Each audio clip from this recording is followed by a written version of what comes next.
जी।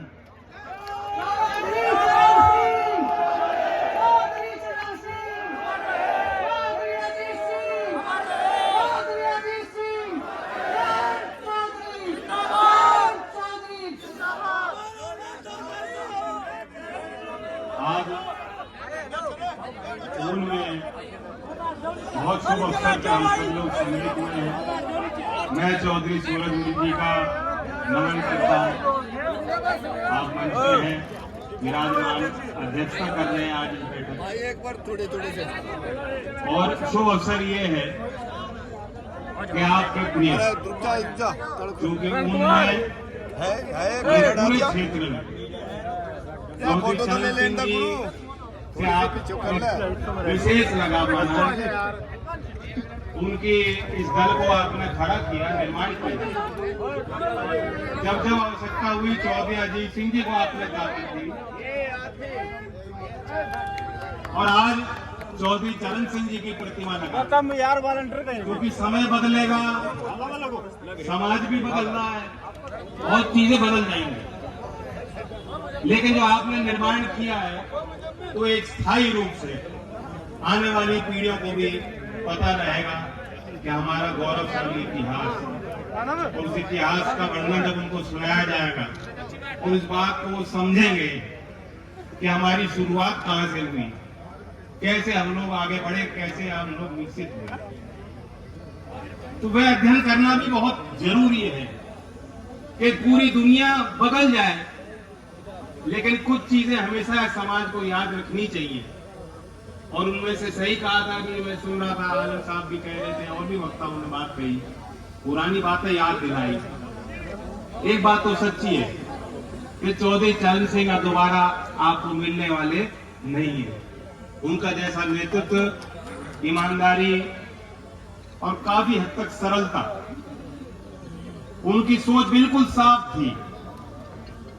उन्होंने किताबें भी लिखी, और जो लोग बताते उस समय सभाओं में जब वे अपने आंकड़े बताते थे, ग्रामीण समाज, ग्रामीण अंचल से लोग आके उनको सुनते थे। बहुत चीजें उनको समझ नहीं आती, लेकिन वो ये जानते थे अगर चौधरी चरण सिंह जी कुछ कह रहे हैं, सोच विचार कर कह रहे होंगे, सोच समझ कर कह रहे होंगे, हमारी हित की बात कह रहे होंगे, और उस विश्वास के साथ लोगों ने उनको ताकत दी। चौधरी चरण सिंह जी लोकतांत्रिक व्यवस्था, लोकतांत्रिक प्रणालियां, जो प्रोसेस, जो प्रोसीजर, जो सिस्टम है, व्यवस्था है, उसको बहुत बेहतर तरीके से समझते थे, और उस व्यवस्था से आपको उन्होंने जोड़ा।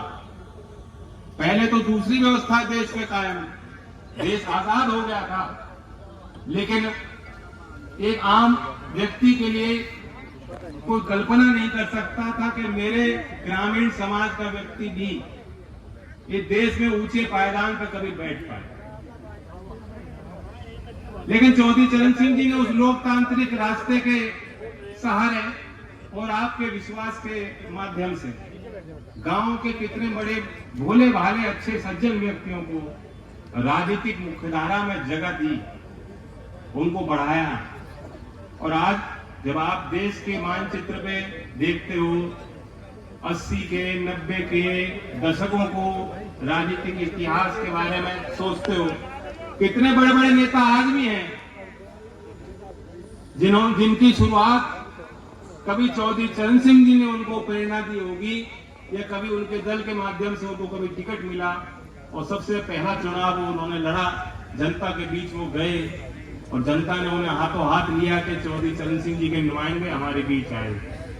और आज जब वे लोग मैं उनसे मिलता हूं, क्योंकि मेरे लिए कितना बड़ा सौभाग्य है, कितना बड़ा प्यार देश भर में, चौधरी चरण सिंह जी की इतनी बड़ी पहचान, और वो अकेले मेरे लिए नहीं है, वो अकेले मेरे लिए नहीं है, वो आपके लिए भी है। आप भी देश के किसी दफ्तर में घुस के कह सकते हो कि हम चौधरी चरण सिंह जी को मानने वाले लोग हैं, और आपको इज्जत मिलेगी,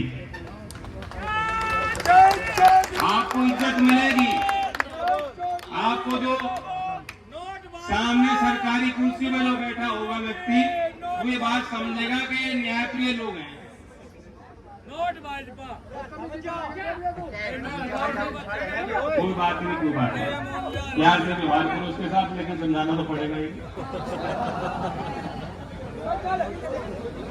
तो बात सीधी सी है, एक राजनीतिक पहचान चौधरी साहब ने दी और बड़े बड़े काम किए, इतने ज्यादा काम बड़े ऐतिहासिक उनके कलम से हुए हैं कि उसका प्रभाव आज भी आपके जीवन में पड़ता है। लेकिन आज आप ये इस पे सोचिए, गौर कीजिए कि जो राजनीतिक पहचान आपकी थी, आज वे राजनीतिक आधार, वे दायरा नहीं है। हम लोगों को फैसला लेना होगा, हमें उस दायरे को बढ़ाना है कि नहीं बढ़ाना है।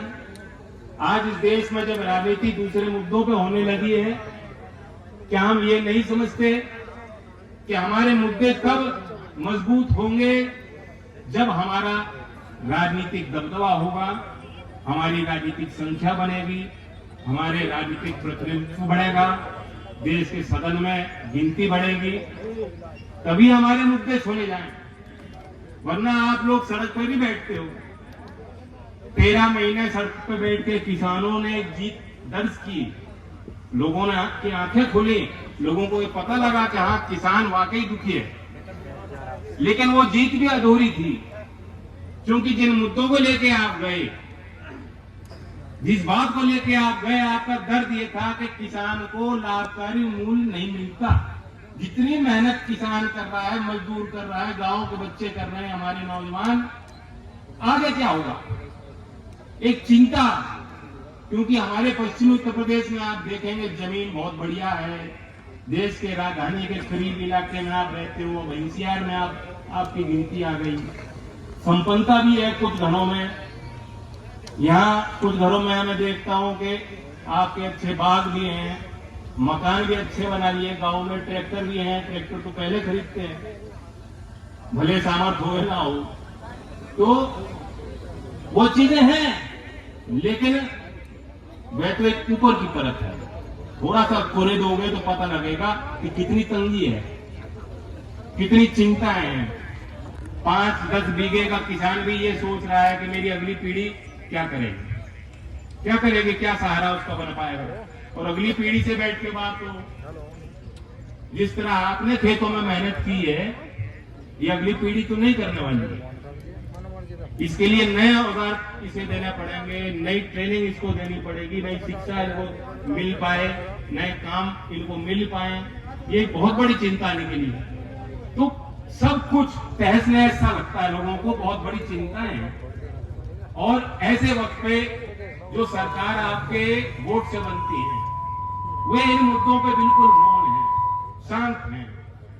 मैं देश की सबसे बड़ी पंचायत का सदस्य बन गया, लेकिन मुझे भी मायूसी होती है ये देखकर कि जो आपके सरोकार के जो मुद्दे हैं, जो जमीनी विषय हैं, जो चुनौतियां हैं, जो आपकी चिंताएं हैं, देश के सदन के माध्यम से उनका समाधान नहीं हो पा रहा।